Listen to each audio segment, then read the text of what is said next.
সাকিবুল হাসানের সাথে আপনার চেহারার ফেজের অনেকটা মিল, এটা বলে অনেকে। আলহামদুলিল্লাহ, আমি সব দিকেই অলরাউন্ডার আলহামদুলিল্লাহ। হয়তো আপনারা বলবেন যে নিজের ঢোল মনে নিজেই পেটাচ্ছে, আসলে তা না। আল্লাহর কাছে লাখ কোটি শুকরিয়া জানাই যে আল্লাহ সুবহান তাআলা আমাকে মাল্টি ট্যালেন্ট বানিয়েছে, যেটা আসলে সবাইকে আল্লাহ দেয় না। আপনি বলছেন অলরাউন্ডার, কে বেশি অলরাউন্ডার, আপনি না সাকিবুল হাসান?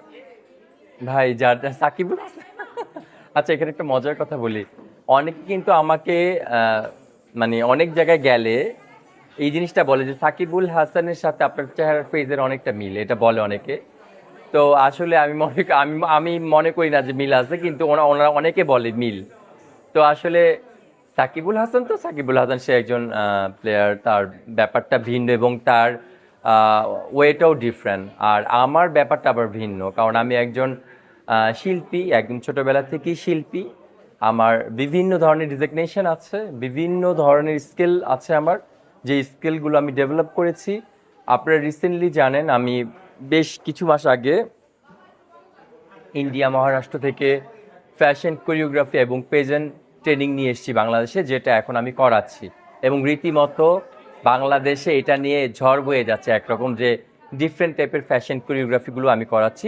বেসিক্যালি আমি পেজেন্টটা করাই আর কি সবাইকে। তো ওই আমি দেশের বাইরে যেটা দেখেছি ফ্যাশন কোরিওগ্রাফির ক্ষেত্রে, যেরকম আমাদের বাংলাদেশে যেটা হয় সচরাচর সবসময় দেখি যে মডেলরা শুধু ড্রেসটাকে মডেলিং করে রানওয়ে করে চলে যায়, কিন্তু আমি আমার ক্ষেত্রে একটু ভিন্নতা আনতে চাচ্ছি বাংলাদেশের জন্য। আমি চাচ্ছি তারা প্রেজেন্ট করবে আমাদের বাংলাদেশের স্টেজে, তারা প্রেজেন্ট ওয়ার্ক করবে মেয়েরা, এবং তারা প্রেজেন্ট ওয়ার্ক ওইখানে করে তারা সুন্দর মতো নিজেকে ডেভেলপ করবে এবং দেশের বাইরেও করবে।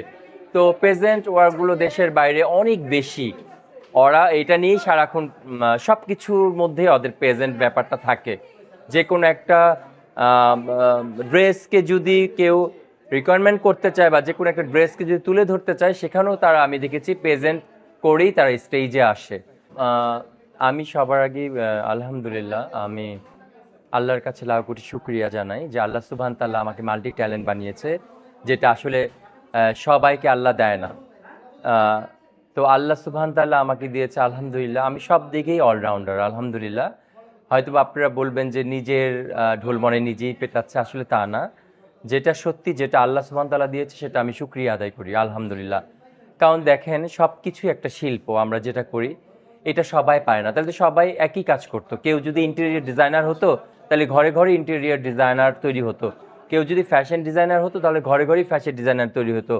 কেউ যদি ফ্যাশন কোরিওগ্রাফার হতো, তাহলে ঘরে ঘরেই হতো, বা নৃত্যশিল্পী, বা এটার বাইরে যারা বিভিন্ন ধরনের প্রফেশন আছে। তো আল্লাহ সুবহান তাআলা সবাইকে সব প্রফেশন দেয় না, কিন্তু আমাকে এমনভাবে আল্লাহ সুবহান তাআলা এগুলো বলে যে গড গিফটেড ব্যাপারগুলো থাকে, যেগুলো আসলে আমি শিখেছি। আমার শেখার আগ্রহটা অনেক বেশি।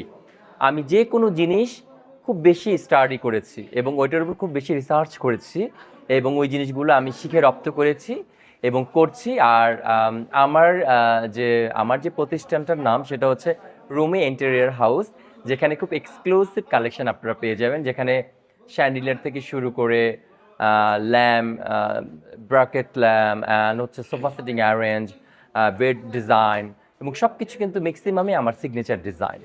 হ্যাঁ, আর হ্যাঁ, এবং ডিফারেন্ট ডিফারেন্ট ইউনিক ডিজাইন, যেটা রুমে ইন্টেরিয়র হাউসে নক করলে আপনারা পেয়ে যাবেন, এবং আপনাদের কাঙ্ক্ষিত বাসাগুলোকে আপনারা কিন্তু আমাকে দিয়ে সাজাতে পারেন। এবং আমি অনেক আল্লাহ রহমতে আমি খুব সূক্ষ্মভাবে কাজ করার চেষ্টা করি, এবং মজা লাগে কি যে ক্লায়েন্টের যে রিকোয়ারমেন্টস থাকে, তার রিকোয়ারমেন্টসটা অটোমেটিকই আমি তার মানে দুই একটা কথা বললেই আমি পুরো রিকোয়ারমেন্টসটা বুঝে যাই এবং তার টেস্টটা বুঝে যায়। যেটা ওনারা আমাকে বলে যে রুমি ভাই, এর আগে অনেক আর্কিটেক্ট এসছে, অনেক ডিজাইনার আসছে, তারা এত বলেছি, কিন্তু আমাদের টেস্ট বুঝে নাই, আমরা কিরকম টাইপের বাসাটাকে সাজাতে চাই, কিন্তু আমরা সেটা করেছি।